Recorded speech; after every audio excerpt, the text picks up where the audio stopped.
Kum sang ni somni pathum September ni riat zirtop ni khan Technopal district chung palela mai te hoin zo na thak le India sipai te an beya wangin boina na men lawa chuaka in beina na satak thlengin hriat thei china mai te somsari chuang an thia mi za chuang fe an liam bok zo na thak lama mi pani ka hlum ni in Assam rifle pakhat chu nataka ka hliamani a sipai damdoin en kol turin helicopterin phurani sipai ho tu te soidanin zirtop ni jingda rukle achan bevela palelle abullo ko mol noi khuwa chu akho hual vel tu tanga inbun meitei silai keng intel khom hovin anbeya khoveng him tu ra volunteer tele Indian Reserve Battalion 10 an loka pleta mipui thlabar chu anbul nai Assam Rifle le BSF kema an tlan chia meitei ho hi an silai keng pol meitei li pun le arambai tengol te baka Manipur Police Commando terena asirukla a thok chuak an ni awangin huang tau chin tok nei lovin an chea mipui thlabar tlan luna BSF le Assam Rifle kem te chu an kap zuita ani buaina chualo nana anin kara veng tu Central Armed Force ten chutia meite hoin ral pui beya an beita mei chungai theilawin palela inbun Assam Rifle le BSF te chuan na takin an chang let ve ngala an mani pui tur hian a che vela Assam Rifle te chu anin dolir theite ne na thok chuak turin anin cha khom ngal bok meite ho hi heirok wangjing kakwa soibam lei kai le mundang danga tanga kal khom an ni awangin an thatnem hle a sangtel fe ni in an soi ama ero chu India sipai mu mal taka ral dodan jir chuak ral thuam thatak taka thuam te an ngam lo hle a jingkara an in beina hian meitei sipai uniform ha paruk chu ka hlum an ni thuaya an ni lo po hi thi le hliam an zui tanual meitei ho mang ang chu silai keng tam tak le thi le hliam phurna tur ambulance den an thok chuaka maseba farzon Assam Rifle te chuan an ti tur ti in tlangram le phairam in rina unapal kongpeng thuama an lo danga meitei silai keng an state police te ne na thok chuak te chuan lulul chua ton tlang tumin Assam Rifle te hi an vawa Assam Rifle te chuan kaltlang an phalsi lo awangin meitei ho hian tharumin an nora Assam Rifle te hian nodar tumin tear gas in an kapa mase omzia anei tlem hle meitei silai keng te hian position la in an mani dang tu Assam Rifle te hi an kap ta mi amaya Assam Rifle thinin tur lowin ahma aya na sa zokin an kap leta meitei silai keng intipa ve tak tak te chu an thal ta phok mayani sipayan beya wanga sipai silai mutong meitei te hi ambulance in an thiara an tam dewa wangin Jivan Hospital kakchinga an lenglowa enga moza chu Rims Hospital Imphal lama phurtlang an ni thi le hliam an thahnem bokani ang ambulance atlan ni leng ani ber Assam Rifle pakhat chu nataka ka hliam ni in athi ni in media train khat chuan an tar lang man nge a athian te pahni chu nalutuk lovaka hliam an ni bok he in beina hian vandoi thlak takin meitei hovin zo na thlak pahni an kap hlumani meitei silai keng palelle a che vel beitura lut chho te hi an tam em awangin puitu an nei lo chuan Central Force te po hi ne thei mai an in ringa ni nge yang Assam Rifle an thian te puitura kal te chu meitei meiche pol paisar jet mai meira pai bi te chuan chotnulama palel bridge an lo danga mase an ti fu lem lo Assam Rifle te hian tear gas akapin an hnut dara an hlau tlan chia hi an tre chel chula an tlan chiat na lama hian in pal tlomin an in rap kholo hloma an hliam ta phung mayani meitei helpol te hian sipai lam hi nasatakin an kap zui renga tam ne an tum ni berin lang mase Assam Rifle in dolir thei Casper lo thlengin meitei silai keng tombuk te chu an phin dar ta seng sung maya Assam Rifle te hian palal chu Casper pathum hian kilrang atanga hualin Manipur Police Commando le arampai tengol ho chu an hual beta dar kar khat chuang an dang bet nge ani meitei ho chan hian mai an chan atluk lo teu khop mai India sipai chai kol zet zong khoi van real chai kol ain ane big lo nge palel po tu lai manai chingjil peng thuanga po meitei ho le Assam Rifle te hi in bein thi le hliam an nual ni asoi ani bok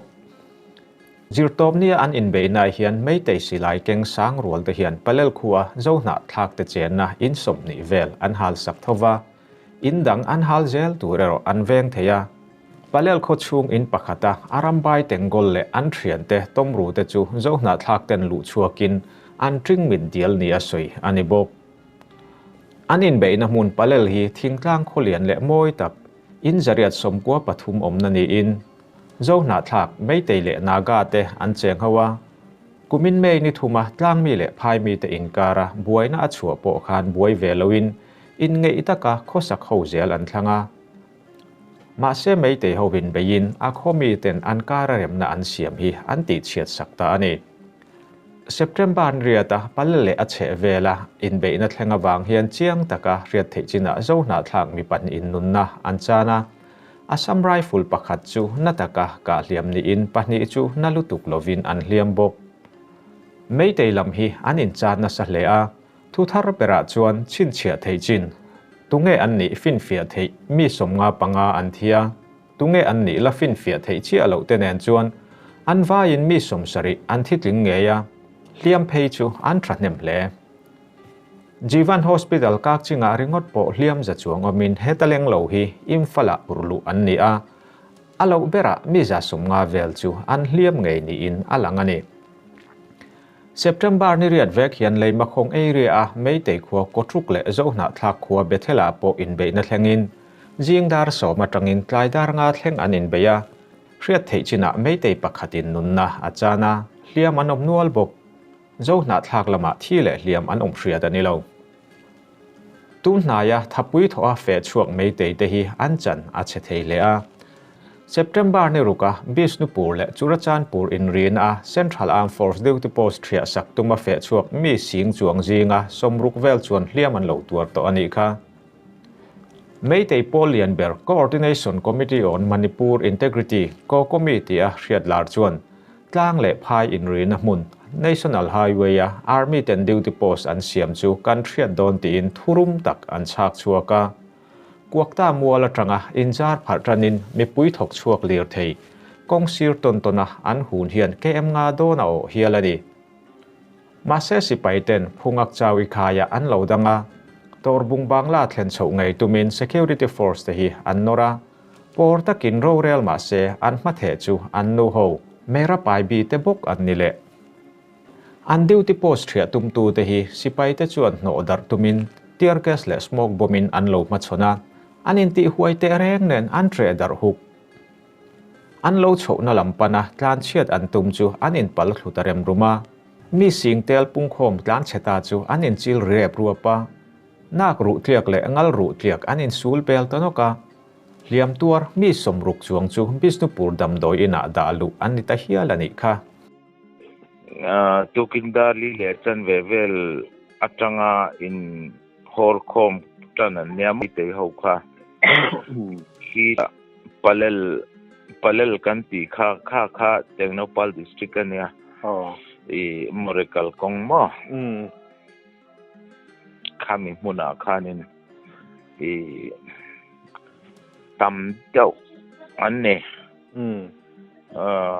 mei te lipun kan ti te an thalai rual le underground le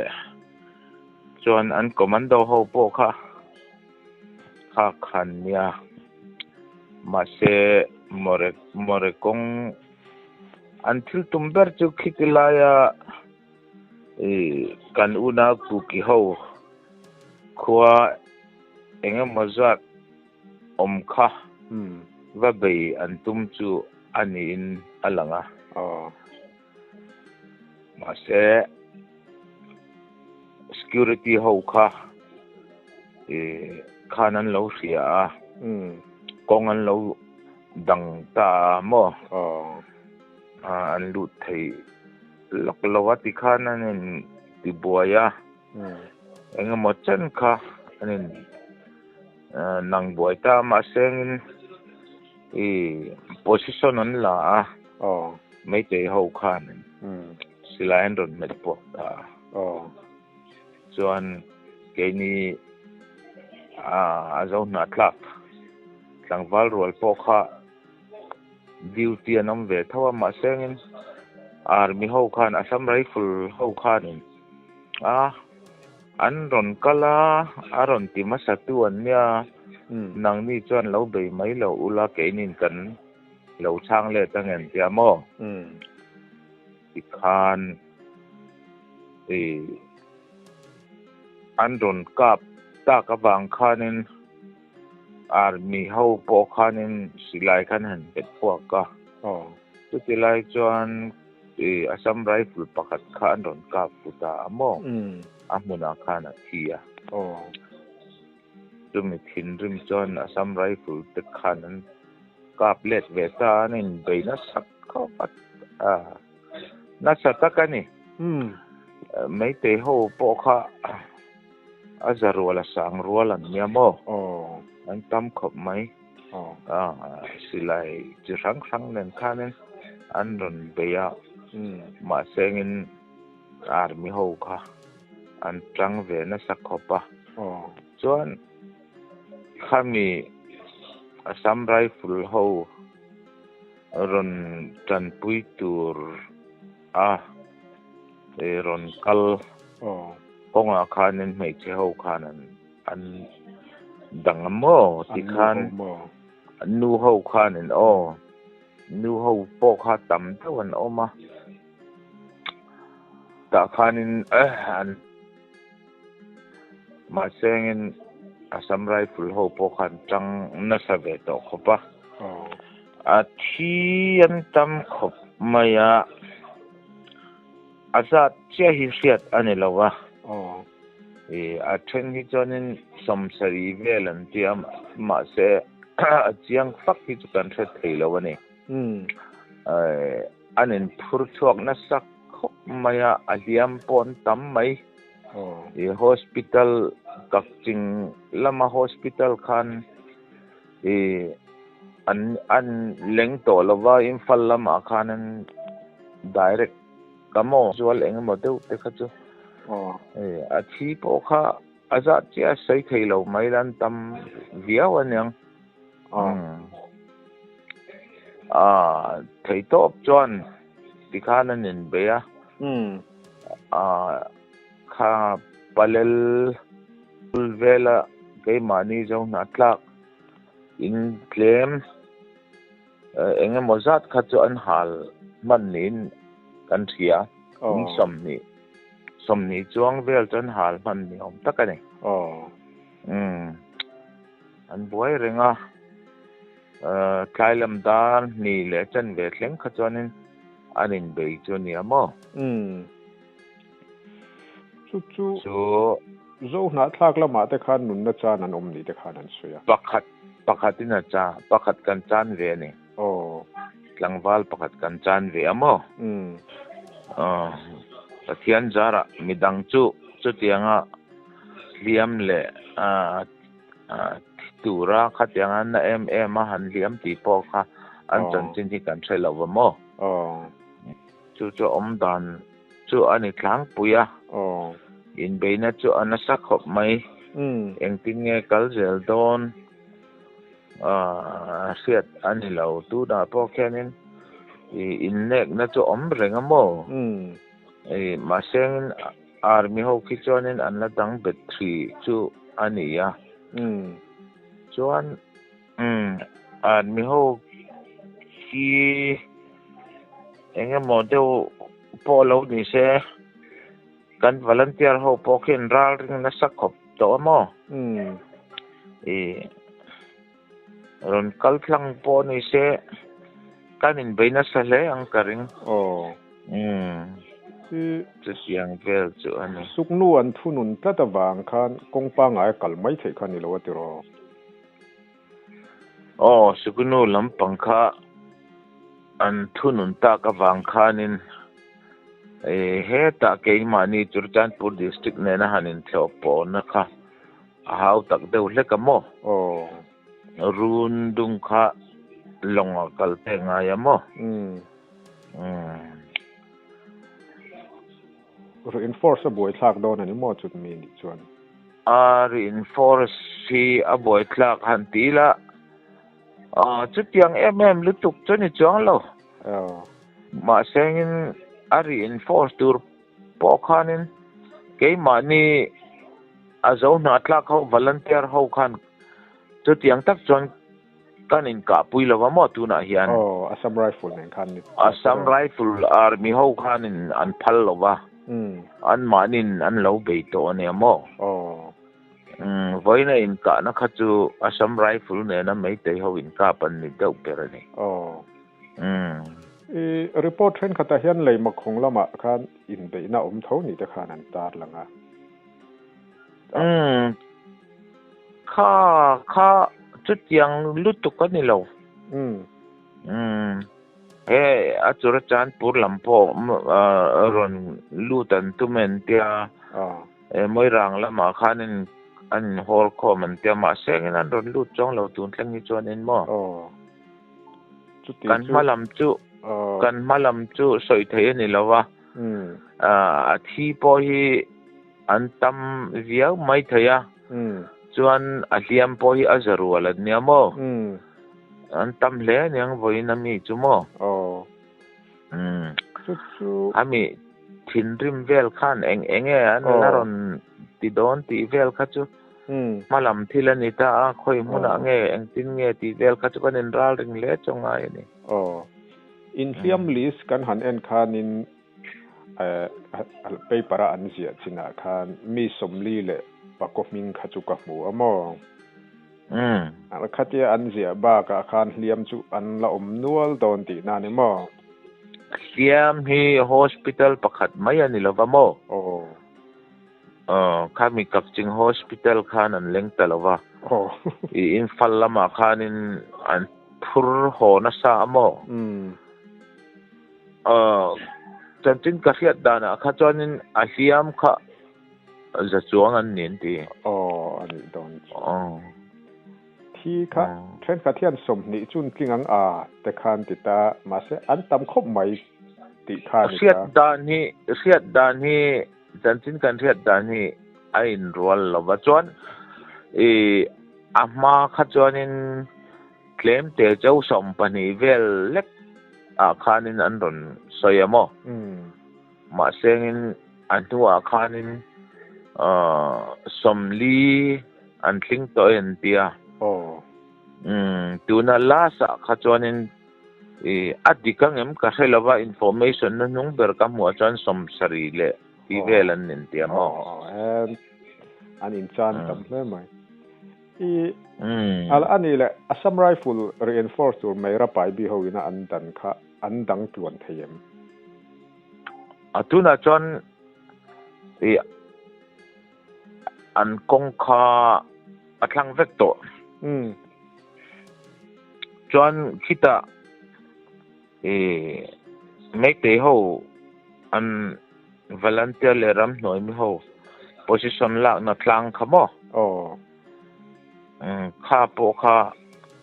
army ho khan an lualan ta amo tu na chon ne khai pa lo mum de an not chok vekto ti chu mei khupin an plan chia ani deuh to ber mai chu a tero plan chia chu nin ka retlat mai an position lak na nen lama an lu alan sak to chuan an chan chu a chaw hle ni chu a chaw deuh hlek chu aniang chuan a India sarkar army ho ne na hanin bei tak tak kha chuanin mo an thom no kha sipai te chan thom no po thave thawa mo an tang rei thei tak tak lo deuh hlek emokati dewa an omna tlang kha an lualan chek ton tia mo chu ba ka Indian army kha chu well trained an ni dona equipment le engkim kha a thadon ta timarang ni ani weapon an nei po kha adang zar tura ai so nanga nang ma ni lampang malang na han report tur ban tlang khria ta han ta lan tur chi te niam ITLF malang na mo thil dang ko tun lai tak hi chonin ITLF hian in khom na hi chu kan nei reng amo ma sengin mun sang atanga ron thlot zoram atang te ani lo le India ram hun rang South India ram la matang te ron so hi an om deu renga wang hianin heng ho nen hen meeting kan nei thina mo an ma ni thu soi te an ma ni soi du te kan in soi ti ra chuanin eng mo thil ti dan ro man dan vel te abik takin zoram atanga ron kal ho atanga kan roi tu te thu soi hi chu in pum khat na hi ni tlang puya in pum khat na tur kan malak dan tur hi kan bei tlang pui chu ania ma sengin ka hello le hey mani lok po khanin ai zo la khanin CSO le roi tu tam tak kha hanti mai la MLA engem mozat nen khanin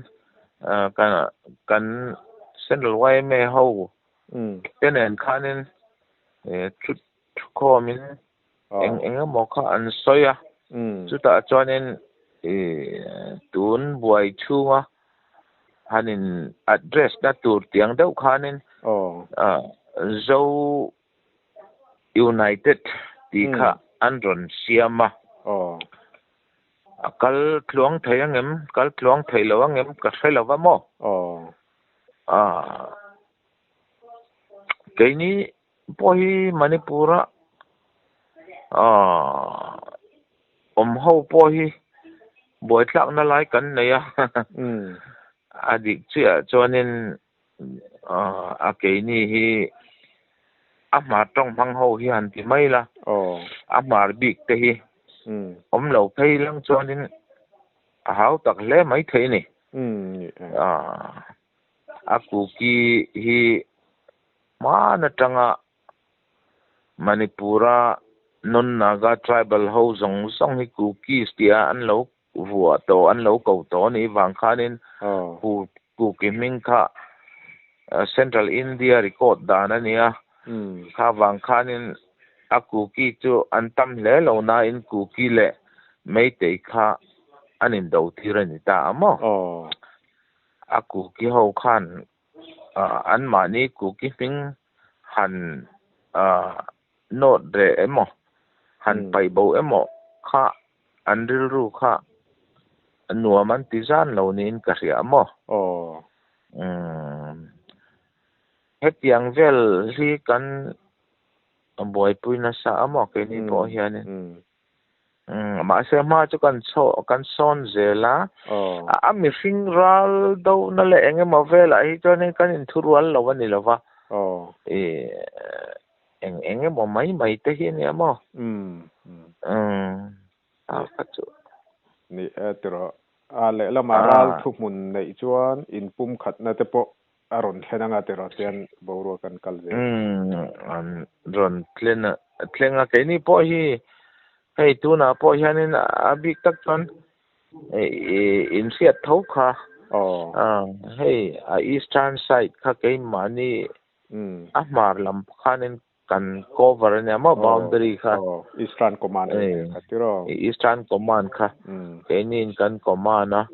chuan he ta englo ho kang vai lam atanga so ta kang pok pi thleng kha kan una kuki te khan an command ani mo kan chen phok ang deuh hlekina oma chu eng mo vel hi chu atam khop mai boi pui ni tin hian kan boi pui tur hi chu om renga han soi vak tur chu tiang point han ti tur vak hi om lo ma se visitor hi an om renga wang hian visitor ten na in kom na hi kan nei tlang puya mo tun la hi chuanin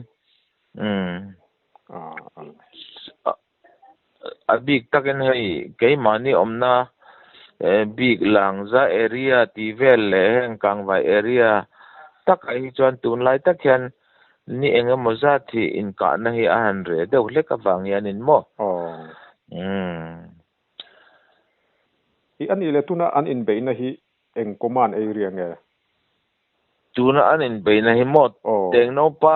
Tecnopal district ania palel heng lai hi chu cookie ho atlang puin cookie ho omna tamna ni mo anam dang hantila heng lai a zomi emo amar emo kha kan va om vak lo ani khat satilai sa chuanin mo amore town khat chu kanin mix teu nuala ni pase tuna anin beina lai tak palel area vel hi chu a cookie speaking lam dewan ni ni more atak khachu trade center te poni ve ti ro border trade center ania kanin mix lang veka lo tri ni zara hei chanchin kim chang hun ranga zo na thla kom ten chiang fel fai de win kan thei thina